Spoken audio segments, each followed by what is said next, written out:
Today is August 17th, 2024. Welcome to Native Calgarian. Oki, Naganago, Mekoche Chesukomaki, or Nega Dago de Dekots Nagotine Siku Saradi. Uh, my spirit name is Red Thunder Woman. My married English name is Michelle Robinson, and I use they, them pronouns. My Dene lineage roots me in the land of the Great Bear Lake tribe in Treaty 11 in Delaney. I'm a native to Turtle Island, and my Dene Nations is an uninvited to this area of Kincho Tine Indahe in Satu Dene, meaning many big dog town, named after the Calgary Stampede. I was born in Calgary, or in Blackfoot, Mohkinstsis, is Michelle Elliott, an English name that has afforded me privilege in an English colonial world. Acknowledging proximity to whiteness is important because the darker the skin, the more racism a person experiences in these colonial spaces. My late great grandfather is Milo Buell from Delaney, and his daughter Alice is now my unfortunately late granny. My mother and I are Northern Slavey Dene or Satu Dene, but my Indian Act imposed status card by the Canadian government says Yellowknives Dene. Through my father, I am a daughter of the Mayflower and a daughter of the American Revolution. Having a Canadian Indian Act imposed status card is a colonial construct by Canadian policies meant to divide Indigenous peoples' inherent rights. Indigenous Two-Spirit or the Indigenous 2S LGBTQ community and Indigenous women are at the bottom of the Canadian socio-economic ladder because of colonial trauma, imposed poverty, racism, gendered violence, and land theft. According to the 2023 Quality of Life report from the Calgary Foundation, 31% of racialized Calgarians cannot find suitable employment. I think I tell these people these things, but I don't know if they get it. I'm not a social worker, nor an elder, nor do I speak on behalf of all Indigenous, but I share my journey as a now disabled Dene mother navigating this colonial, misogynistic, racist world in 2024.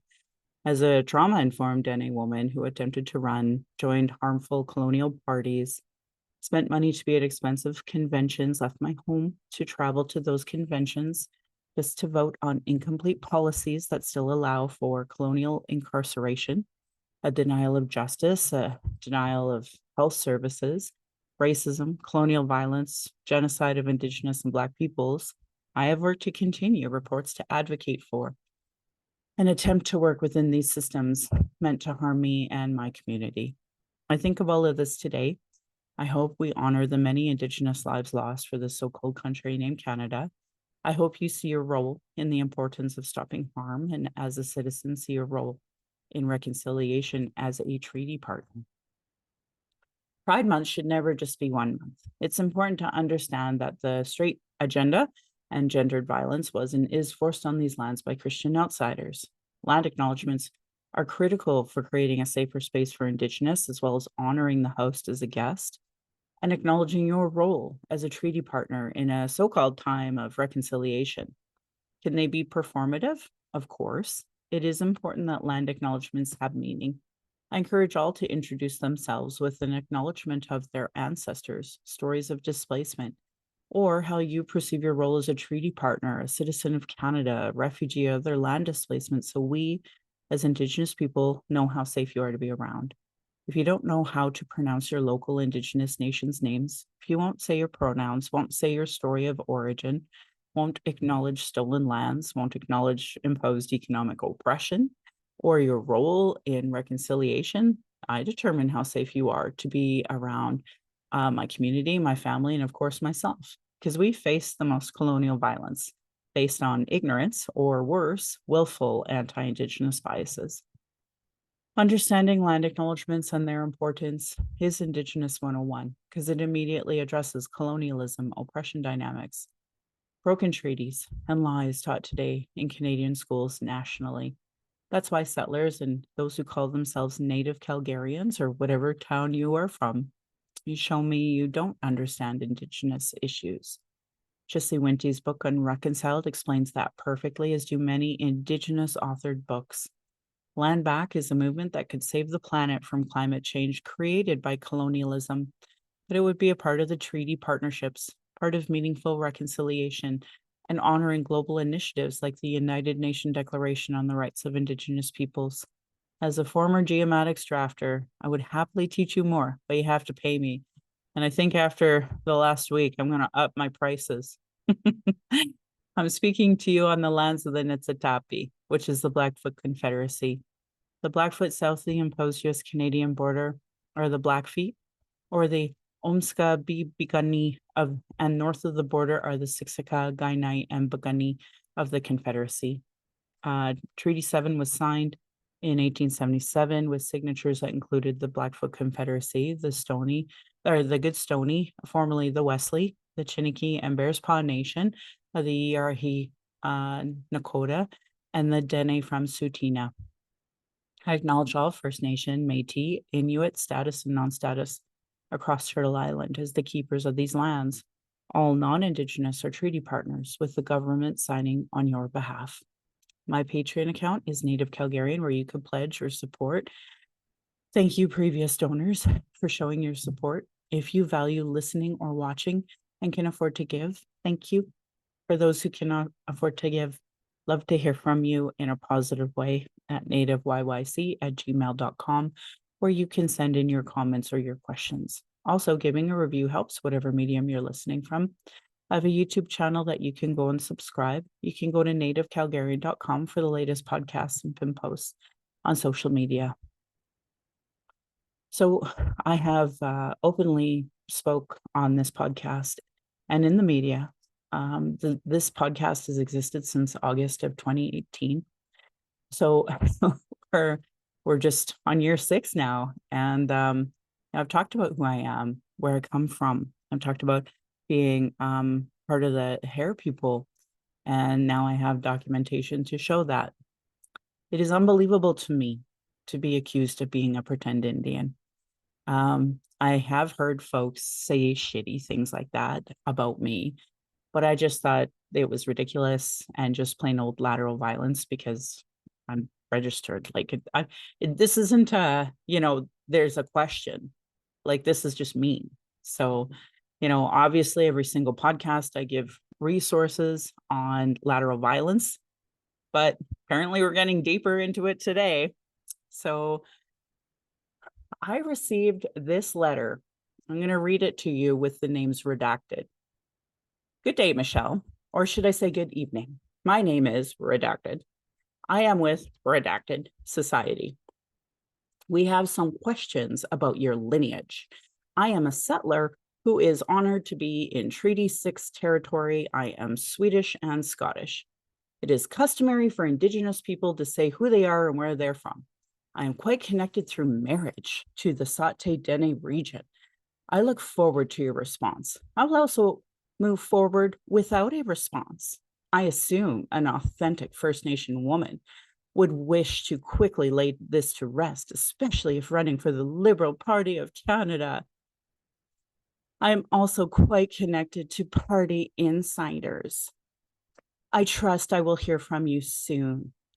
One last thing, amplifying the voice of my latest book club was Suzanne Murdoch, and she says, amplifying the voice of Suzanne Murdoch, and then dismissing the trauma, the lack of authenticity her voice brings has shone a light on you, and you ought not to have been an issue had you taken seriously the trauma of pretend Indianism. Oh, I've never addressed it before. And the genocide of revisionist histories they bring to bear. And then she puts her name. So I replied, good day. As a settler, you should know you don't have the right to ask these questions, especially in the threatening manner here or online. Since you don't, it's clear your so-called society doesn't educate well. No Indigenous person owes a settler a damn thing. Had your group lifted a finger on so-called research, you do. Clearly in my podcast, I tell everyone who I am, my family, and my story. Never reply to me again, or I will see it as harassment. Because I don't fucking appreciate settlers being shit asses. So Anyway, that's the end of the letter. Well, so let me break this down more. Imagine feeling comfortable as a settler sending that.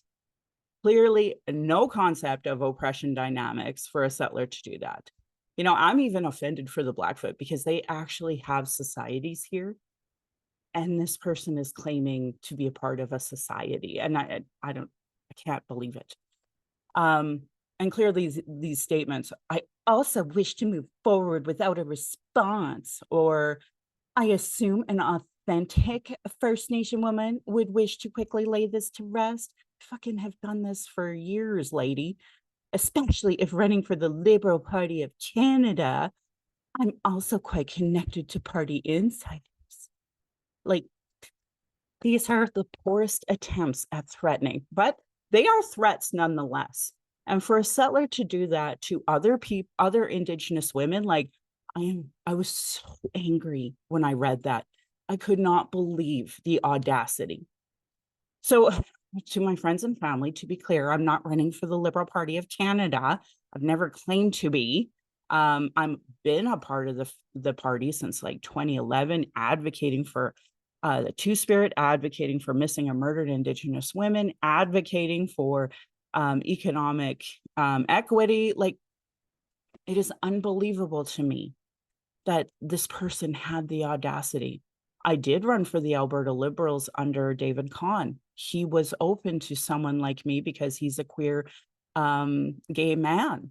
Like, today, with the straight cis colonial settlers in both of those parties, like, I would never get greenlit today because of my beliefs on racism and settler colonialism here and abroad.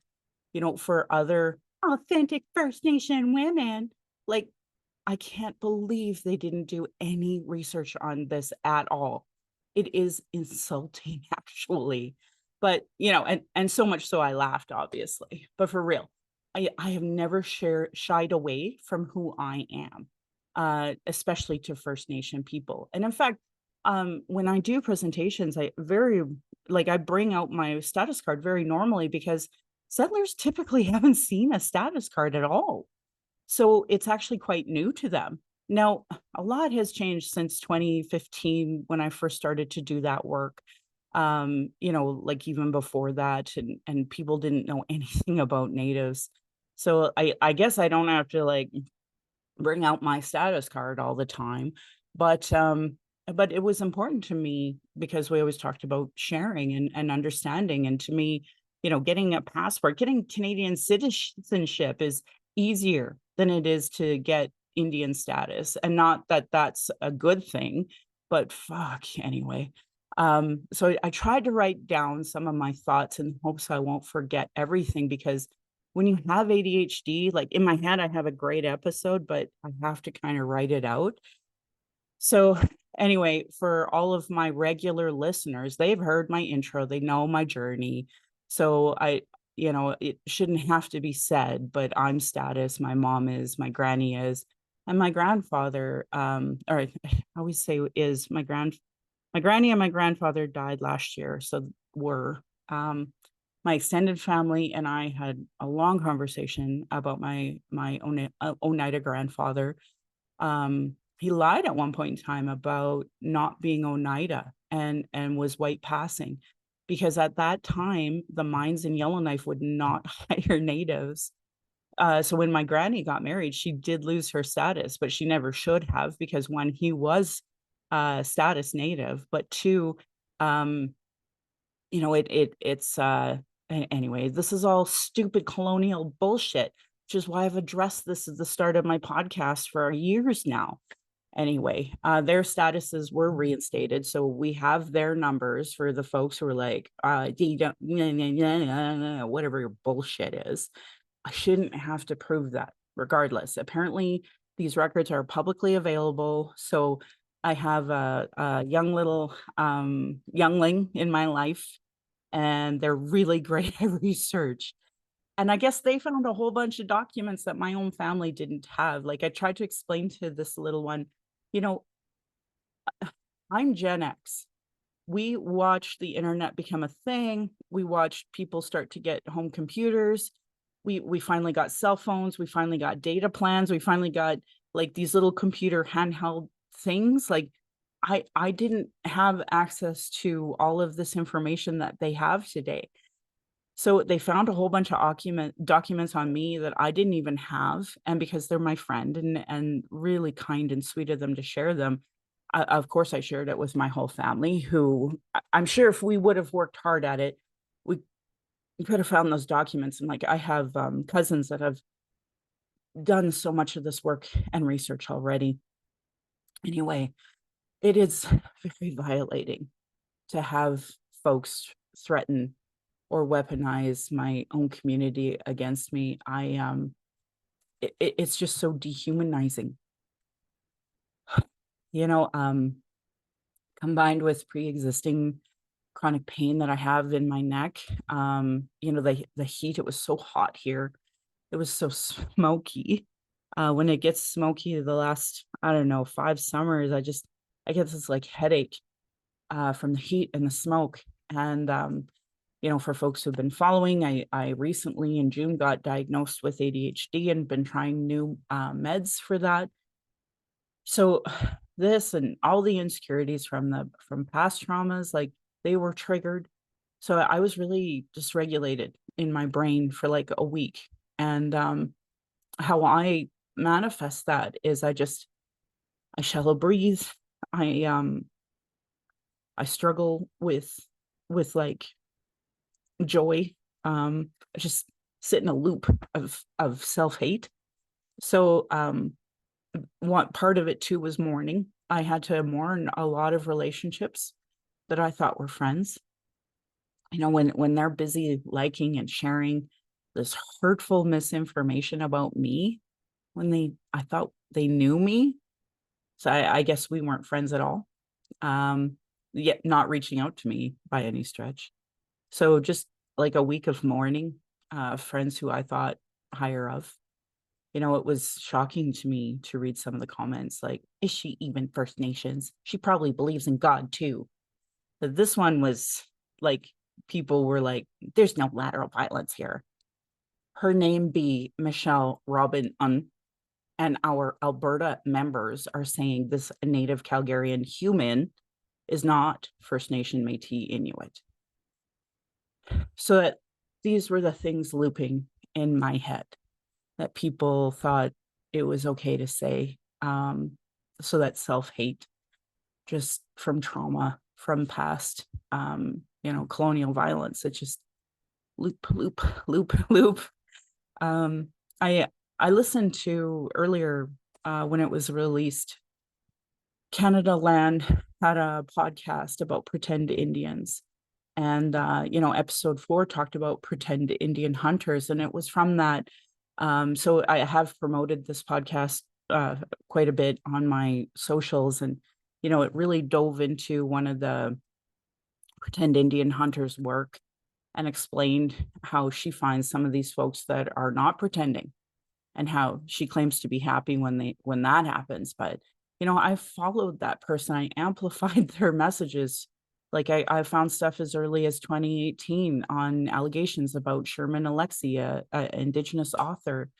Had like 80 women coming forward, and fast forward to November of 2023 when she started sharing information on Buffy St. Marie's son. But I quit amplifying her because I seen the Black community say like there's a lot of anti-Blackness in this, and I was like, this then, like, I have no right supporting people who haven't addressed their anti-Blackness. So I was trying to amplify their messages, as I obviously do not believe folks who are not Indigenous should be taking our space, but here we are. So I have a lot more to say. So I did unfollow that person a long time ago, and likely with Canalan's episodes, because there were multiple. Like I agreed with this one particular Black Indigenous man named Kairos. And, he said only Natives should be doing this work. And I wholeheartedly agree with that. And back to, my situation, one of the comments I got from a different form was that I have to vet before promoting people's work, which I did. My last book club, the website seemed legit back in December of 2023 when I was choosing books for the 2024 book club. This was pinned on my socials for folks since December. This isn't something new. And there was no controversy whatsoever on this book or this author. So, it's really disingenuous for people to be like, as a layperson running a simple Indigenous book club, I need to do I'm barely surviving. I can barely pay my bills. I barely know anything about my language. Like it's unbelievable how horrible people can be when like I do a lot of work already behind the scenes that I try. And I've been open on this podcast and on my socials for years.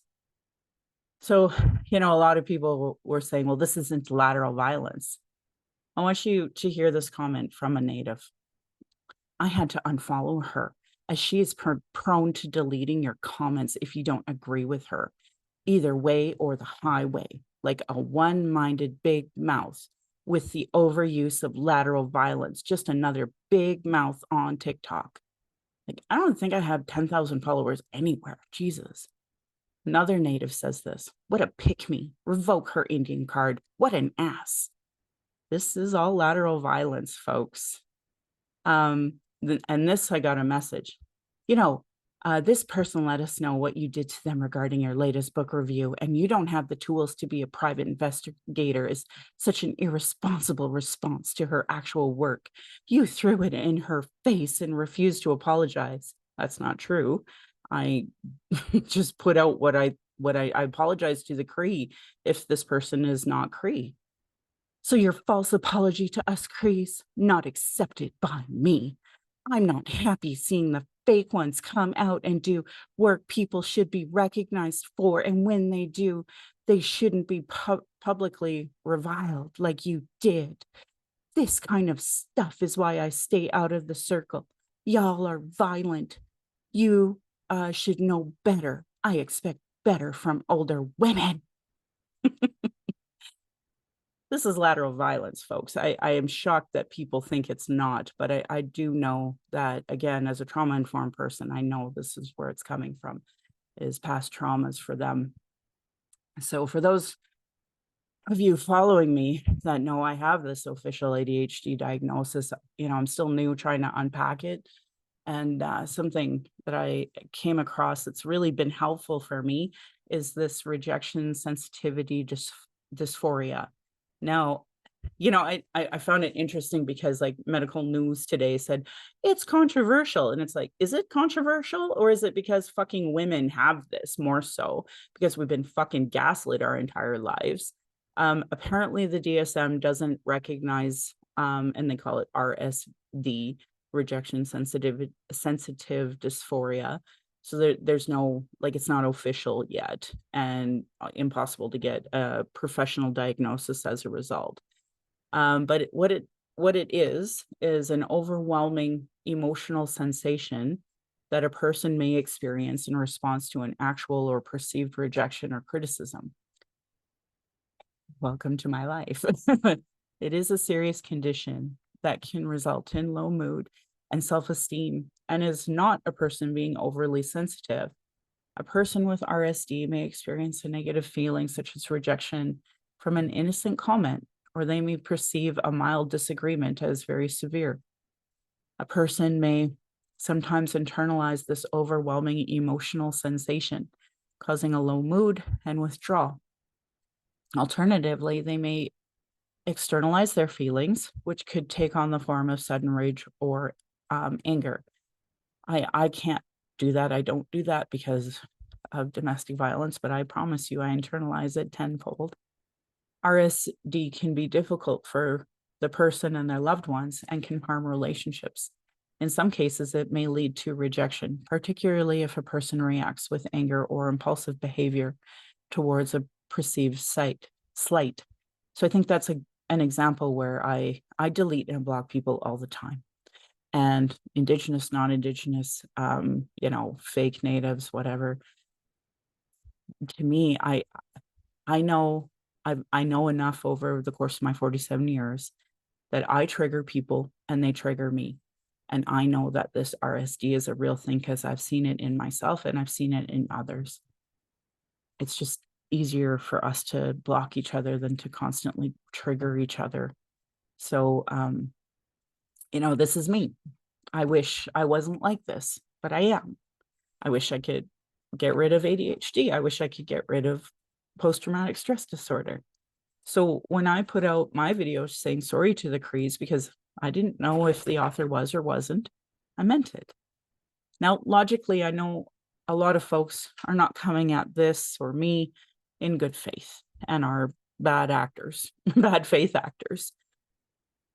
People in good faith do not say things like, I'm a pick-me girl, or a big mouth on TikTok, or accuse me of not being First Nation, or that I should get my card revoked. I did find out that actual private investigators in Alberta must have commercial insurance. And if they are conducting themselves in an unethical way, the Solicitor General in Alberta will get involved. Now, I do not want any well-meaning settlers out there or an Indigenous relative to legally go after folks like this. The folks accusing me of this and saying horrible things are folks that have incredible unresolved trauma that has been triggered. I'm triggered too. I posted on my Facebook friends only, the letter that I got, and my response to it. And I said on my Facebook last night, I was threatened. Most of it is so funny, I laughed. But what's not funny is that because other settlers pretend to be Native, me, an actual Native woman, gets more violence by settlers and others egged on by other Indigenous people who need counseling and they think are well respected. I have been open on who I am, where I come from. I listened to the podcast that exposed why this is unhealthy. Canada's Lands Pretendians talks about this, about why we need a better way to handle this problem.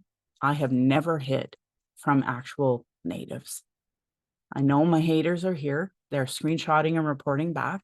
Hey, gang, I consider this harassment. I might trigger you, but that doesn't give you the right to stalk and harass women. I owe you nothing. I am struggling as it is. You're adding to that stress. I don't have fancy degrees to fight you. You're only here to make my life a living hell like colonizers taught you. Leave me alone. My actual friends and family are enough. Sadly, that's more than many lost non-status Native kids will ever get. It's not right you're hurting actual Native people like me. Lastly, many of you outed yourselves as not my friend. Friends don't like, share, and just be shitty. And that was what I posted on my Facebook. I also posted pics of my status card with the numbers redacted other than my band number 7763. That's the Yellowknives Dene band number. Folks who are actually Indigenous know that the first numbers are the band, and goes on from there. I also posted my granny's obituary because we're all listed in there. And of course, I posted on my friends only so people know the letter at the start of this that was like so threatening. And my response to it too, because I'm like, fuck you. And that's how I feel about it. Ironically, I supported this concept of outing Pretendians because we don't have the infrastructure in place. I sadly, ironically, respected these Indian hunters, these pretend Indian hunters, for doing it because I thought, and I thought we were friends. Like, I obviously feel very differently now. So solutions, ideas that I think we need to be talking about and again, this is like from the Pretendians podcast, and one of the Black Indigenous victims saying this, like, we need the nations to be hiring. If the Cree Nation today hired this so-called society with all of its settlers that punch down on disabled Native moms like me, I mean, they look like abusers. However, if they hire like a registered, insured private investigator and go after that author and feel validated to call her a pretend Indian, that's legally between them. As for me, of course, I'm going to continue my book club with, non-Indigenous and Indigenous authors talking about these issues, with me leading it as long as I have a book to read, which will probably be the day I die. I found it very interesting how little amplifying I received from my sharpest Native critics there. They claim to be for amplifying Indigenous women and such. And they never promoted like my book club on Brandy Morin say that we did. We did the entire national inquiry. They were not promoting or amplifying the TRC readings. Nope. Nor did they do the Reclaim Awaton, like where we were trying to say these are pretend Indians. They didn't share, amplify the releases from the Reconciliation Action Group. Like, I know this type of harassment will continue through my entire life, as it has done previous generations. And I don't have the energy to pursue it, but of course I'll have to if they keep going. And for all of my listeners, when I talk about how, lateral violence like depletes the personal resources, this is it. This is what I'm talking about. This is it. I don't have fancy degrees. I don't have a multi-million-dollar house on stolen Hawaiian lands. Most natives don't. I don't even sell merch or other capitalist crap because I don't feel good about that. This is my way of healing for me. This is Indigenous representation. This is, what effort I can give for free.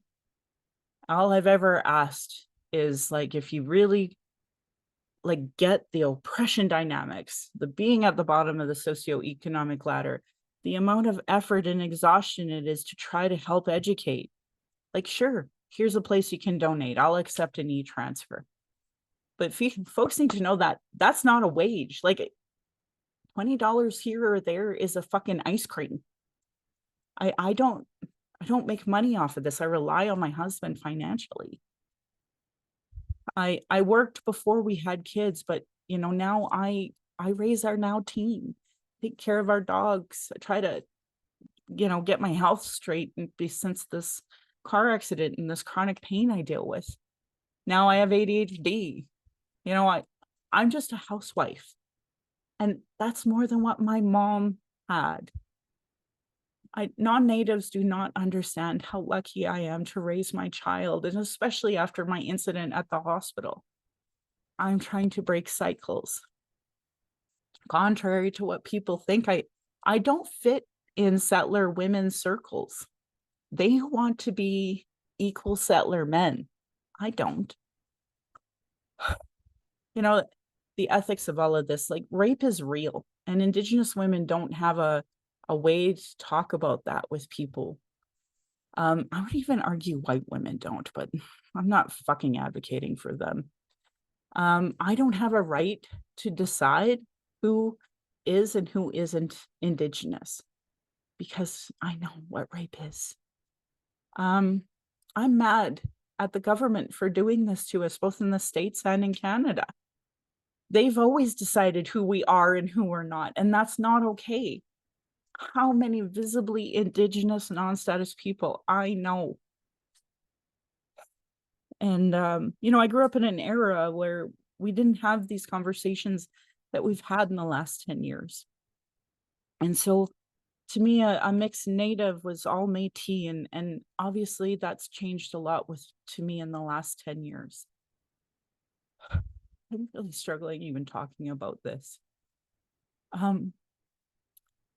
So this idea that government deciding who and who isn't status, like we as nations need to be doing this work. That is our inherent right to decide who are citizens. You know, for years, we've been going through this process of getting status for my child. I didn't understand what consenting to status meant. So I didn't want that for them. I needed them to be at a certain age to know status means racism at work. It means society's racism. It means racism at hospitals, in the justice system, in the education system. But the worst part of status means internalized racism. It's what caused me to want, like, I prayed and prayed and prayed that my babies would be blonde and blue-eyed. You know, I remember being rejected at a group sleepover by someone I thought was my friend. And it was like one of the funnest nights because it's like all of us girls were getting together, gonna camp out in the backyard. It's gonna be so fun. And she openly said to the entire group that I was gonna be a sex worker when we got older. I hated my skin. I hated what people said about my family. I thought those Indian tropes were true. My dad said he was glad that my brother wasn't in jail and that I wasn't knocked up when I left the house. To him, that was success. So I promise my haters that I have heard it all from people who are supposed to love me. And I have struggled for 47 years combating self-hate. I'm so damn lucky to know who my family is and to have them. And especially now in this time of social media, being able to talk with them whenever I need to. And yet, even with that, even with status, I struggle with these identity politics and this, the gaslighting I've done to myself, this like constant imposter syndrome. I hate feeling like this. I'd do anything to get rid of it, but I'm not suicidal. I'll never be suicidal. I've never made a plan. I've tried to help people who are in this position. I tried to educate not just settlers, but my own people the best I can with the tools that I have. As a person who I think has undiagnosed autism, this is how I can do it. And I know it'll never be enough for my haters. It will never be enough for settlers because they just love colonialism and can't wait for me to die so that they can have all of the rights to the land, just like we're seeing across the pond. And the fact is, people don't support me. They don't support me financially. They don't like and share my stuff. I just watch my highs and my lows. And that's how it works. So I'm going to be pulling back from promoting events. I know people follow me for that, but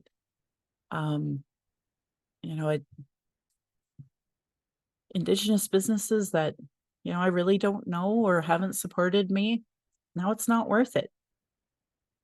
Because they're trying to survive too, but I don't want to be accused of supporting on anyway. I can't do this.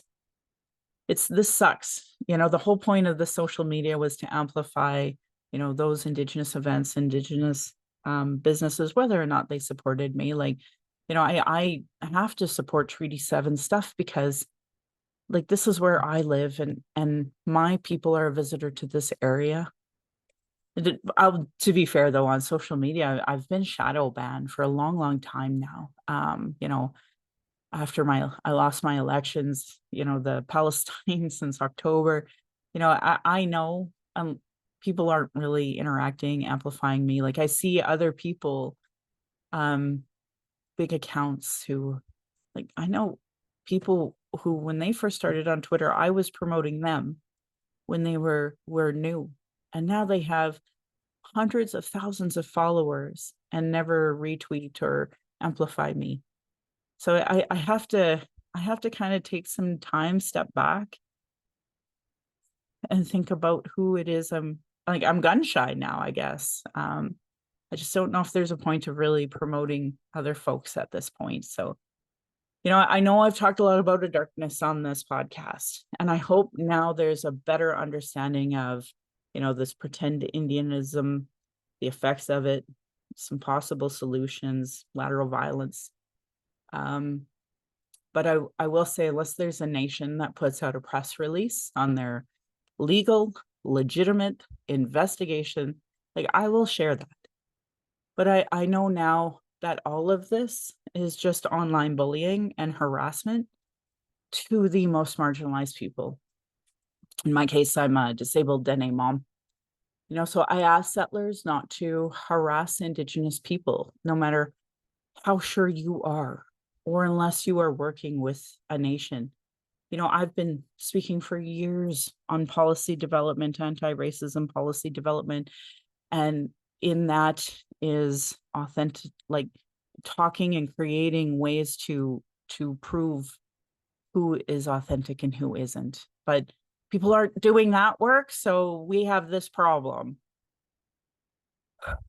Um, Ironically, when this was happening to me, a member of the Métis Nation, I don't know if this is a legit investigation or a personal one. They were digging on another person claiming to be Métis, and I was just in way too much brain dysfunction to comment. So, I won't be commenting anymore on these kinds of things unless it's legitimately from a nation, because it is just cyberbullying. To the posts I shared, liked, commented on prior to this whole incident over the course of my years of activism. I thought we were doing the right thing by outing pretend Indians. But I won't be doing that anymore. I apologize wholeheartedly to the other folks because I'm not a private investigator. I'm not an insured, licensed, commercialized, and private investigators. That said, so a lot of folks did reach out to me. I just wanted to say thank you to all of those folks who called me, who texted me, who emailed me, messaged me. I had a family friends who had me over for dinner, for love and support. Reading those positive things help me remind me I'll get past this. For me, it's like having an uncle or an auntie slap me on the head and being like, fuck, shut up. Quit self-loathing. At the end of the day, this cyberbullying is nothing compared to the stupid government policies enacted on my family, my community, nationally, internationally. So I just hope explaining all of this will help my regular listeners now understand what happened. And, is humbling the right word? Beat the shit out of. Again, because of the way my own brain works, it feels like it's beating up. But again, I have aunties and uncles who have no fucking time and patience for me being self-loathing about it. So I hope this addresses everything that people may have questions about. And tomorrow I have an event and I plan on being at it, and I'm going to continue living my life. And I wish all of the best for my lovers and my haters. Now, again, because most of you who actually do follow me and listen to me know I've had my book club out, my list out for a year. And I do that every year. And our next book coming up is Angela Sterritt's book that she's been promoting for a year. But I get these books and I have to make time and do a book club for. So I am super excited to get started on this book too. And because everybody's been talking about it and it's award winning, and God, I hope there's no I know she gets cyberbullying, we all do, but this pretendianism stuff is so shitty.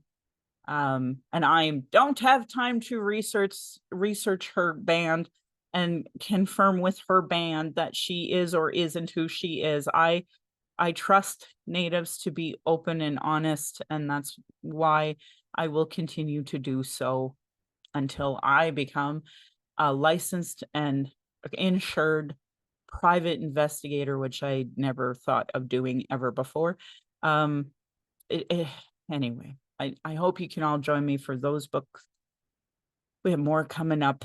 If you're interested, I've had them up since December of 2023, and I will continue to read. And I bought myself a ton of new Stephen Graham Jones books because I wasn't making time for the fun stuff, like the Indigenous horror stories that I wanted to, because I was so focused on, nonfiction and reconciliation. And I think it's something I will always strive and live my life towards, and helping settlers that are acting in good faith. I've just come across so many bad faith settlers and bad faith Indigenous people that my circle is just getting so much smaller, and I hate it. I just try to do my best. Some people see it, some people don't. Thank you for those who do see it. Anyway, I'm not going to stop this podcast. I'm not going to stop my book club. And I'm going to continue to give the best resources that I stumble on. That's who I am. So if you want to join my book club, message me. It's the second Monday of each of the months. And we do it at 6:30 Mountain Time. It's just a Zoom link. It's recorded. It's consensually recorded. So like we have members that don't want to be recorded, and we pause it for them. And for folks who actually listen, you know that already. And for folks who don't, welcome. And yeah, I hope to, we have allow Indigenous to speak first.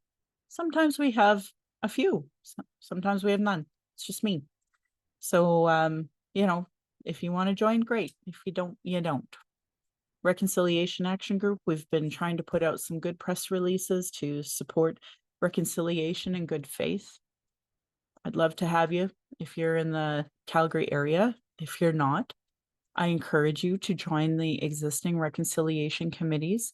Like every church should have one, every sports club, etc., etc. Anyway, I talk about this all the time.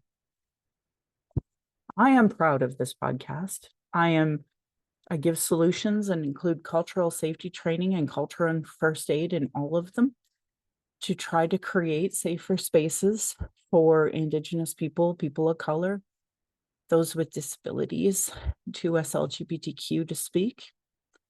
According to the 2023 Quality of Life Report from the Calgary Foundation, 88% of racialized Calgarians feel uncomfortable or out of place because of their religion, ethnicity, skin color, culture, language, accent, gender, sexual orientation. And that's up from 75% in 2022. 84% of racialized Calgarians believe racism exists, with 66% of non-racialized Calgarians believing that. So, this is an example, folks. Racialized Calgarians, it's only 84%. That means we have, 16% of racialized Calgarians who actually believe the white coding bullshit in their heads. They've internalized it. I would have been one of those people. You know who those people are? Those are natives who claim to be natives, who pop into a sports section and say, well, I like the term Edmonton Eskimos and I support it. Because the truth is, I've had to work for years on what internalized racism is and racial battle fatigue. And we have 16% of racialized Calgarians that aren't. 66% of non-racialized Calgarians believe racism exists, which means we have 34% of Calgarians that just aren't doing that work, aren't getting it. And I would argue of the 66% of non-racialized Calgarians and the 84% of racialized Calgarians, we still all have lots of work to do. I have to work on anti-immigrant, anti-Black, anti-Islamophobic. I have straight privilege. I have a hard time identifying as a disabled person. I hate terms like disorders because that's not a fucking disorder. It just is. Social disorder. I was just at a community meeting and we were talking about, solutions for the Alberta government. And I said, because like, especially the police associations nationally, they literally call Native people social disorder. And social disorder is not a thing. It's homeless Indigenous people are results of land theft, colonial violence, colonial trauma, lack of resources, like imposed economic oppression. Like, it's insane to me that any educated person or non-educated person can't figure this out. Anyway, it is what it is. So that's what I got to say about that stat. Under this premise of lateral violence and racism and pretendianism. Here to help.bc.ca. They have a wonderful section on Indigenous cultural safety and why I should care about it. I know who's not fucking reading it. But I will say thank you to settler and Indigenous authors, Cheryl Ward, Chelsea Branch, and Alicia Fritkin for putting together these action tools so that at least it's available. Like, as I've said to people so many times, you can just only take a horse to water. You can't make them drink it. Clearly, people aren't drinking this, no matter how many times I say it. I've actually been debating just quitting saying that because I don't get feedback from anybody on it. But it's good work. And I wish people would, get it and do things like that kind of work for reconciliation, treaty partnership, settler understanding. I'm just lucky enough to highlight and repeat it here. So I've talked a lot about this resource for years. Internalized racism and lateral violence is another form of violence that Indigenous and marginalized people experience by the structure of racism imposed on these lands. If you have money, please donate it to racialequitytools.org. Donna Bevins put together amazing resource files on all of this information about racial equity. She has this great section on internalized racism. I read it a lot because we don't have infrastructure talking about, what this really is. Do's and don'ts for bystander intervention by American Friends Service Committee. AFSC.org. It has some great tools on what to do when you're seeing these oppression dynamics in play. And I gotta say, I am shocked.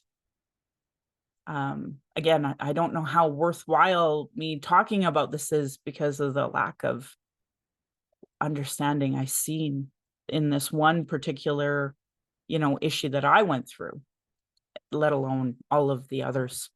So anyway, if you want to go check that out, great. In Calgary, this is more of a Asian resource. It's if you see or experience racism, you can report it to acttoendracism.ca. You can also text them at 587-507-3838. There's a YouTube video, it's about an hour, that you can all watch on the journey of becoming an anti-racism leader. This is the anti-racism organizational lead for the city of Calgary, trying to teach you all how you be this anti-racism leader. So look at all these resources I've given to folks, but yet I'm still getting attacked and people aren't getting this. I'm not alone. Look at Adora Nofor and Taylor McNally, our Black Lives Matter activists locally. Stop the Stack YYC has been advocating for them as they've been legally targeted. I've expressed to you all how hurt and exhausted and painful this is, and how I'm at the bottom of the socioeconomic ladder. They are too. Going through this and having the legal system like coming down on you the way it has, having all of you folks watching them go through this, like, honor them, support them, learn how to be an anti-racism leader, report and report racism, intervene when you see racism, read about racism. Why is this so hard? How is it after 6 years of doing this podcast, there are this whole thing against Taylor and Adora is even happening? How can we have all of the decades of advocacy by all these Indigenous leaders here and Calgarians still not get it? Now we have 34% of like non-racialized Calgarians believing that there's no such thing as racism. You know, Indigenous people have been talking about our issues, sharing our traumas and reports, commissions, public hearings, just so it can be regularly disregarded. Clearly, no more. Honor our words, honor our treaties. Listen to politicians in their policies and platforms. If they're not recognizing any of this marginalization, gender equity plus, they don't budget for it.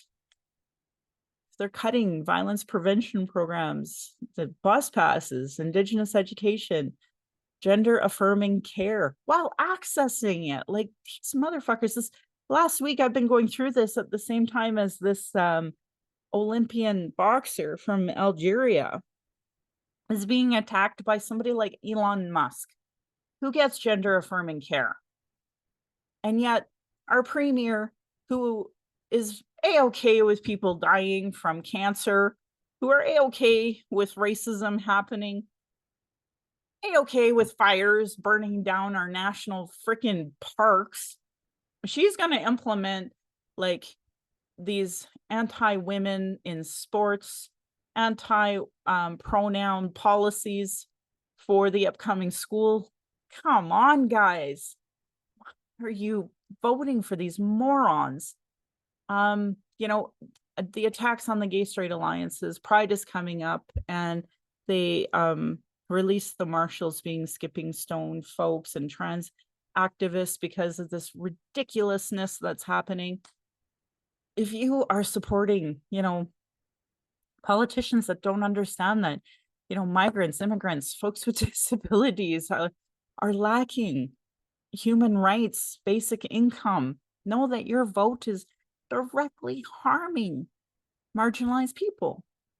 Demand the 94 calls to action from the Truth and Reconciliation Commission, the recommendations of the Royal Commission on Aboriginal Peoples, multiple reports from child welfare reform and violence prevention. We have, excuse me, 231 calls to justice from the National Inquiry, 113 pathways of justice for Alberta. You know, like these reports exist. The municipally, the White Goose Flying Report, denying these reports is a form of abuse called gaslighting. Our people are experiencing so much racism in every institution. Multiple reports show the stats. I've given them to you for years. Demand change from these stupid politicians and platforms. And that's what you can do as a settler in a so-called time of reconciliation as a treaty partner. You know, this should be understood by everybody. Like associations, community associations, nonprofits, sports clubs. There are so many articles on how non-Indigenous Canadians can be better allies. The Calgary Foundation, they have a great ally toolkit. So you just have to go to the ally toolkit on the calgaryfoundation.org.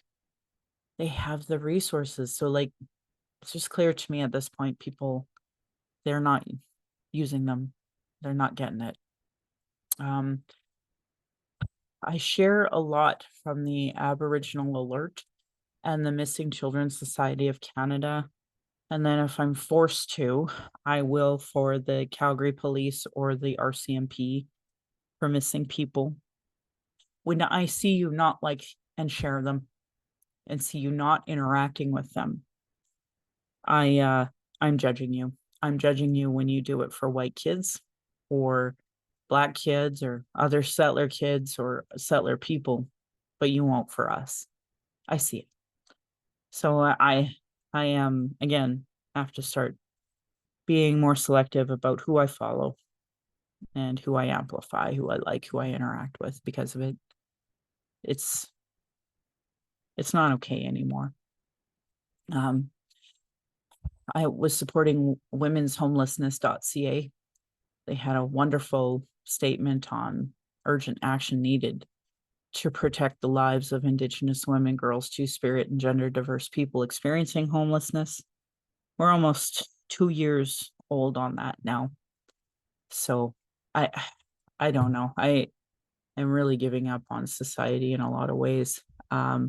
It's not hopelessness, though, in life.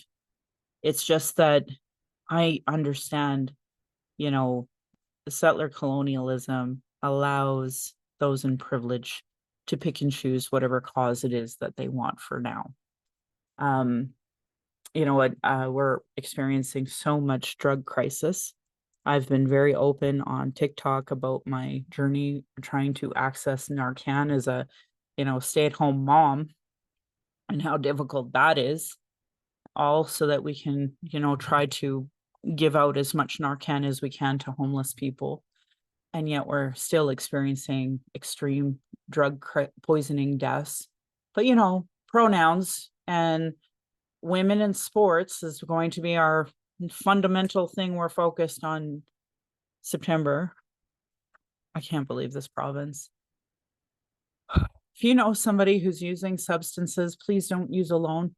If you are using alone, we can create a safety plan for you. You matter. The National Overdose Response Service is 1-888-688-NORS. There's apps. You can download the Brave, the Doors, or Lifeguard app. Create those plans because there are people who love you. Every morning I wake up and I see how many are passing, and you leave so many people with broken hearts behind. I know you don't want to do this. I know that there aren't culturally supportive resources for us. I know that there are wait lists, and I know the homeless shelters are horrible places created by settler colonialism. None of this is fair. It's not fair to you. But I promise you that there are people that love you. And I only give these resources in the hopes that maybe they can help you. That's why I strongly support Freedom's Path Recovery Society.ca. Folks, donate to them. That's a really great place to put your money to help people. They provide free one-on-one addictions counseling services. They have group treatment for recovery in Calgary. They're queer-friendly and they're anti-racist. As many of you have heard, I fully support Canada's first 2S LGBTQ addiction recovery center, stonewallrecovery.ca. I personally met a person from Stonewall that gave the blessing to this recovery center to use this name.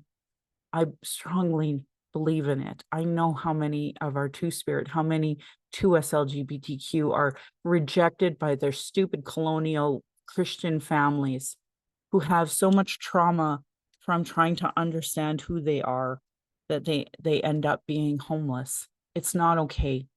And for folks who vote for this, like, you disgust me.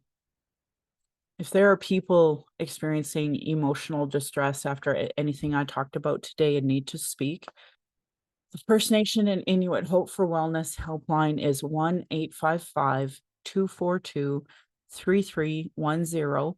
It is open 24 hours a day, 7 days a week. They have a website, hopeforwellness.ca. There is a little text box in there too, so you can text if more related to missing and murdered Indigenous women, girls, and Two-Spirit. You can call 844-413-6649. We have a 60 Scoop Indigenous Society of Alberta, ssisa.ca.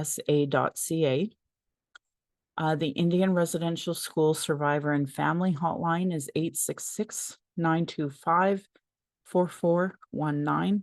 The Kids Help Phone is 1-800-668-6868. You can also text at 686868. They also have a live chat from 7 p.m. to midnight Eastern Time. The Native Youth Crisis Hotline is 877-209-1266. The LGBTQ Youth Line no longer exists, but they have a text option. So you can call or you can text them at 647-694-4275. You can also go to youthline.ca for non-Indigenous. There are distress center lines in your area, usually a functioning 211. The new national number is 988. You can also text 988. You can also go to 988.ca. The following are 2S LGBTQ crisis supports available in most areas across Canada. In Toronto, they have a pilot being led by the Two-Spirit people and of the First Nations. I don't know if it's a nonprofit or a society, but it's in partnership with 2 settler agencies. It's an Indigenous-led crisis support team responding to mental health crises and wellness checks. It's located in the Division of 14. If you are there, you just call 211. But if you want to find out more, you can go to their website. It's the number 2, spirits.org. For my American friends, you're lucky to have the strongheartshelpline.org. If you have Two-Spirit identity, you can also call 844-7-NATIVE or 844-762-8433. itgetsbettercanada.org. It has tons of resources for 2S LGBTQ. Just a warning for the QT BIPOC. I've seen some of the orgs in Alberta listed. Not all of them practice anti-racism or have Indigenous education. So while you may want to try them, if you need something more, please don't hesitate to call the Missing and Murdered Indigenous Women and Girls line for more gender-affirming Indigenous care. Violence is my everyday reality. Every Indigenous generation has faced it. This is self-care, how I take my power back. That's why I started this podcast, to speak freely without interruption, without Tom Police leadership shaming, without gaslighting. Most people don't want to hear my opinion, but they sure like to tell us theirs. A lot of people who don't know anything about Indigenous people or colonialism, constant surveillance of our people by settlers, our protests, our vigils, and our rights, and the constant surveillance by Indigenous people who think it's their right to a police. I and many others share about daily racism, so it's just unacceptable. Learn about being trauma informed so that you don't hurt more people who have already experienced colonial trauma or other types of trauma. I just recently learned that my car accident could be a source of one of my traumas now. That, of course, it makes sense, but it's hard when you have been forced to go through the legal system so many times and forced to deal with other colonial violence. Like you forget that a car accident can cause trauma too. And so I'm just trying to figure it all out. Folks like me are dealing with internalized racism and gatekeeping. Folks that survive off the status quo. People who are so in their trauma, they stop people like me from doing the work I've been doing and deplete personal resources. Internal and external racism is a daily reality for me, Indigenous peoples, folks with disabilities, QT, BIPOC, and more. I sure hope today's episode has taken those two sentences that I've said for years and shone a spotlight on what I fucking meant. Mossy Cho to my ancestors. to my late granny, to my mom, of what strength looks like through your example. You remind me that this is fucking nothing. Cyberbullying is nothing compared to the colonial trauma. I want to thank my dad for teaching me to be strong and blunt. My stepmom, my Austrian stepmom, my husband for he produces and edits the show, but he's my husband. We've been friends since childhood. He's the father of our child. He's supported me emotionally, financially, spiritually for all these years. He's been a witness to these, decades of racism and sexism. To our child, we are blessed to learn from you daily. We are honored you chose us. You give me daily accountability to be a better and stronger person. I hope my daughter and my family will be proud us trying to discuss these present day issues. I honor the Blackfoot as the elders and members have been kind to me on my Red Road journey. Elder Red Crane taught me how to pronounce my spirit name. Leonard Kenny taught me how to pronounce my name in Satu Dene. I know that us Southerners always mispronounce. My humblest apologies to the elders, the language keepers, as I try to learn proper pronunciation from settler colonialism. We don't know our language. So all of you folks who don't get that, fuck off. My Patreon account is Native Calgarian, where you can pledge and support. Thank you, previous donors, for showing your support. If you value listening or watching and can afford to give, thank you. For those who cannot afford to give, I'd love to hear from you at nativeyyc@gmail.com, where you can send in your comments or questions. When COVID happened, I started a YouTube channel. I don't have very many subscribers there, so if you want to watch it, awesome. If you can't, that's fine. But you can subscribe there too if you want to support me. NativeCalgarian.com has all of the latest links for podcasts. It's on so many of the different podcast streaming services. It was Dr. Pam Palmater who taught me that YouTube Music is its own podcasting service. So we finally uploaded ours there too. She was on my podcast and she supported me. And I know people have been cyberbullying her despite all of the advocacy she did for us for Idle No More and over decades, just like her family prior to that. I do want to have some touch grass stories. I have two. The first one is many of you who have listened to me heard what happened when we had booked through, the internet at the Radisson and Red Deer, how they denied us services after they seen me. Well, I'll tell you, in all of this brain dysfunction, I was asked to go up to Enoch for a government outreach session. And when we were in Red Deer, I realized I forgot my wallet. We all know I'm not supposed to be traveling without my wallet, without my driver's license. You all know how hard it is to check into a hotel. So I called the hotel and I explained the situation. And they said that they would honor it because it was set up by another organization that specifically helps and advocates for Indigenous women. I got to sit beside Cindy Glotchu's family's lawyer, thank her for all of the work she did for us, because I never ever want my daughter or myself to have our vagina on display at the Alberta courts.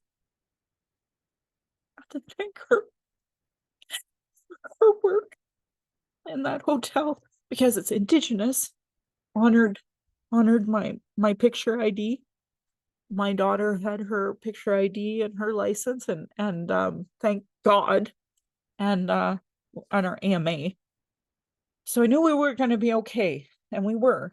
And I'm so grateful to the organizations that asked me to go up.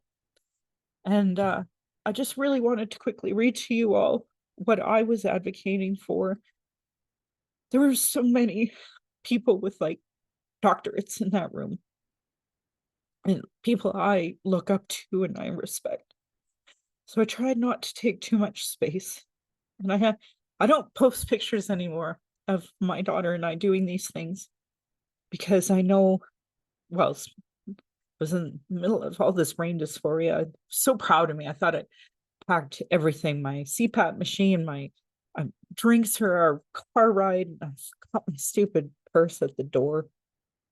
So anyway, the themes of engagement were, about gender-based violence and the priorities of the role of prevention, Indigenous-led approaches, improved access to justice, etc. And they were looking for next steps. So for me, I talked about the imposed poverty, and I talked about the national Indigenous economic strategy that's available. I gave them the resource, the book, Disarm, Defund, Dismantle, Police Abolishment in Canada. I talked about the OCAP. I love the First Nation Information Governance Center's OCAP principles. I gave them my information. I talked about they were looking for immediate structural solutions. So I talked about a provincial strategy, which I hope eventually we'll have a national one, on new landfill protocols with municipalities. I talked about how the new recovery model is harmful and more colonial violence. So don't implement it. We need accessible Indigenous-led governance for our mental health and beyond just addictions realm. I talked about the need for mental health to be including, more economic resources for people who have brain trauma from physical violence, from colonial violence, expanding AISH, expanding resources for fetal alcohol syndrome, ADHD, autism, and more. I told them social disorder. We are not a disorder. Colonial violence, land theft caused addiction and unhoused people. We are treaty partners. That national Indigenous economic strategy, they talk about the need for a living wage that is not below poverty level, including AISH, that all building codes need to allow for smudging. That's our inherent spiritual right. Every policy needs to be Indigenous, needs to be seen as treaty partners. We need to stop hiring non-Indigenous companies and people. When we were doing outreach for the MMIW conversation, the Alberta government hired their besties, this KGMP, a non-Indigenous group that was arrogant and horrible to Indigenous women, and they were in charge of this. So I suggested that we try procurement that is Indigenous-led governance. And of course, we need anti-Indigenous bias training in every field. We need the Alberta Human Rights Commission and the Alberta Workers' Rights to, deconstruct so that Indigenous people can have some positive outcomes in these stupid colonial structures. We need nonprofits and businesses to be held accountable for racism mechanisms, for anti-racism mechanisms to be instituted and to be held accountable for when they show that racism. We need to disband nonprofits not following their bylaws. Like, for example, we've been talking about Reclaim Awaton. Government representatives, by the way, Ruth spoke up about that. I don't think these poor people got it because I don't think they understand us or our issues at all. So I feel horrible watching an elder explain the colonial violence to people who have no anti-Indigenous bias training or anti-racism training and don't get it. Anyway, Government representatives need to be held account for anti-Indigenous policies like Bill 1, or their violence against Dr. Esther Sailfeathers, their anti-science and anti-health beliefs, their transphobia, forcing Indigenous people in addiction, prisons, and we need to get police out of schools immediately. I advocated for post-secondary educations to never allow hate. This isn't a both sides issue that these folks are trying to, say. Nazis and white supremacy attitudes need to be out of all of the government and post-secondary. Janice Randhill is a government of Alberta social worker that helps all of our women with missing and murdered Indigenous women. And I said, we need 20 of her. We need her. We need so many of her. She's so good, and we need so many more. We need places to put up tents without colonial violence. We need to eliminate these non-disclosure agreements for folks who are just trying to advocate.